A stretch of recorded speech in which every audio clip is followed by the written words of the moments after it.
This is Mike Lear back at the studio. Brad, thank you very much. And we're here now in the studio with Representative Eric Burlison of Springfield. He is the representative of the 136th District, joining us here this morning on AM 1230 KWIX and online at centralmoinfo.com. And Representative, thanks so much for being with us this morning. Thank you. Good morning.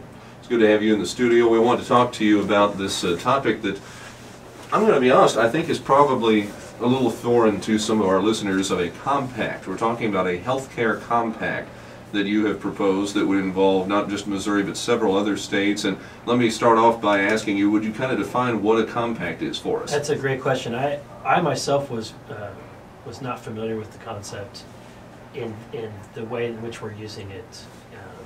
We're proposing it in this healthcare compact. The first time I'd heard of one was when we were a couple of years ago. We were talking about nurses and how when we have emergencies that occur in the field of professional registration and licensing, of which I sit on the board here or on the committee here, we may need times where we need more nurses to come in to Missouri if there's a catastrophe, and we can't quickly determine their licensure.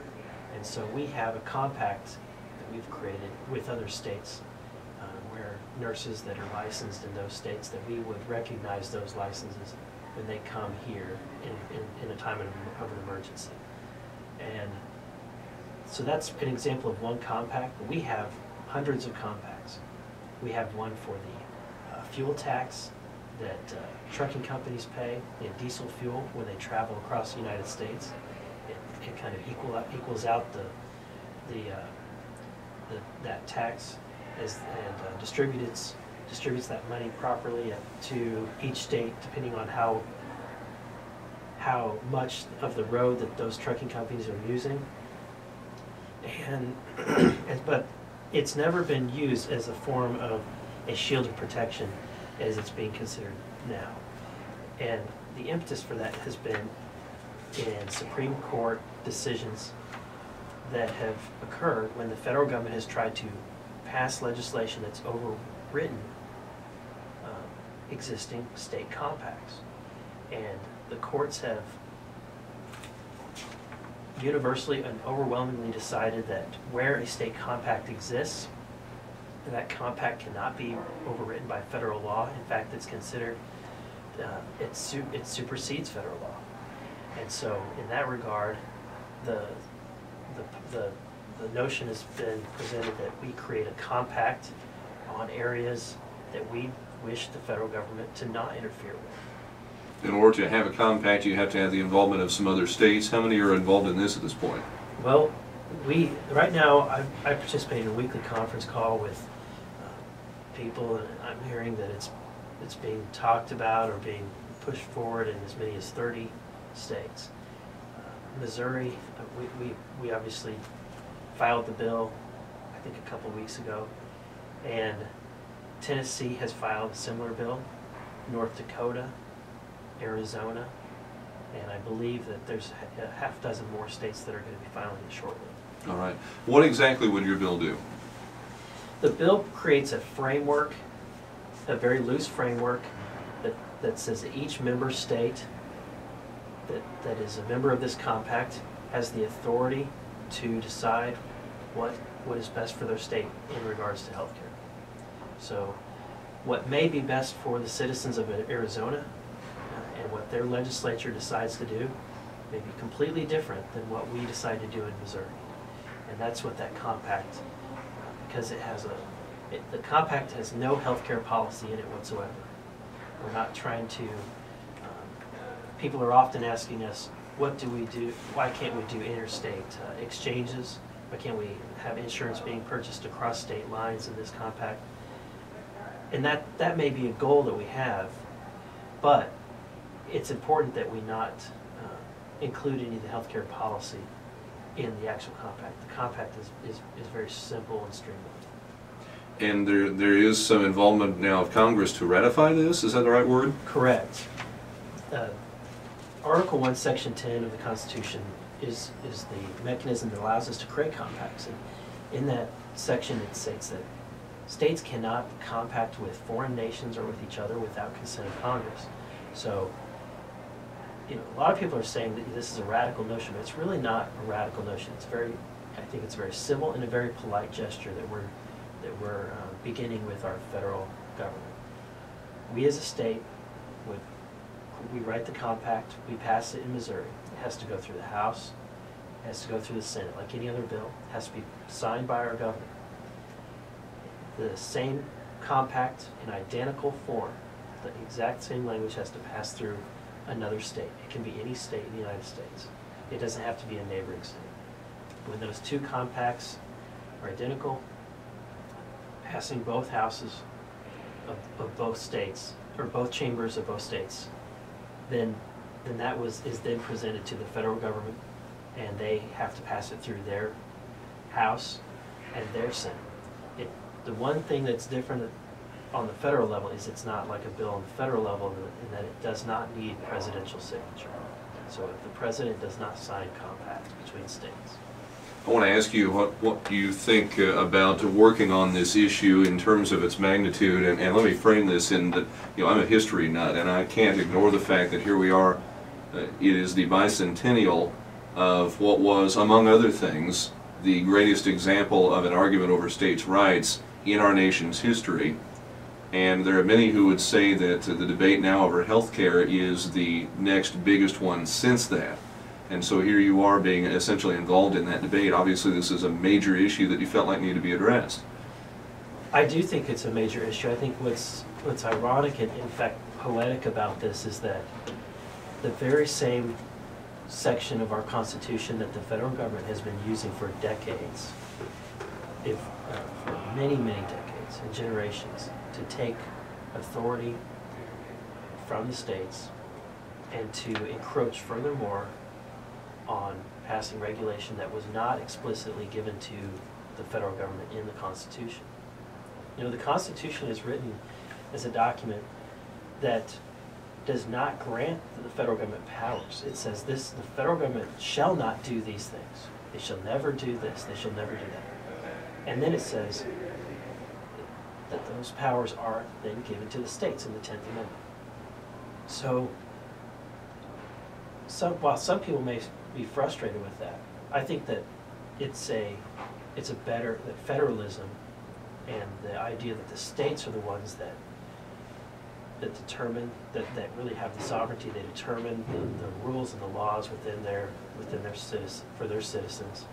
I think it's a better model, because 50 states doing things 50 different ways is a great testing to see what's working and what doesn't work. And what's clear is that the federal government taking over health care, using that article, that section of the Interstate Commerce Clause, by taking that ground and taking that authority away from the states, it's become clear that they have a system that's not working, that's failing, and it's increasing in its failure. So their response was not to relinquish the authority back to the states. Instead, their response was to take more authority and to take on, to spend more money on this situation. And I think that is going in the exact opposite direction. Something as personal as healthcare, as personal as the relationship between you and your doctor, those decisions need to be made on as local of a level as possible.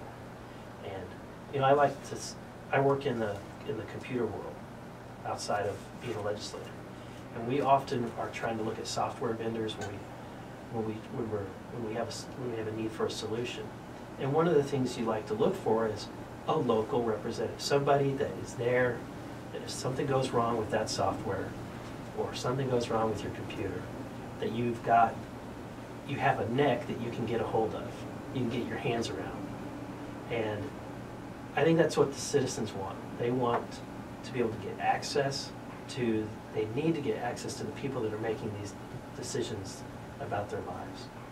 And that's why I think it's better that those decisions are made on a more local level than the current system. You have a health care reform package that was backed by a Democratic president and largely supported by Democratic lawmakers in Washington. you're a Republican, it's easy to say that this is purely a partisan issue, that this is a partisan attack on your part on this larger issue. Is that a true statement or not? I don't think it's a true statement. That's why I've been trying to be very specific about not putting any kind of policy in this bill. This is about one question: who should be making these decisions?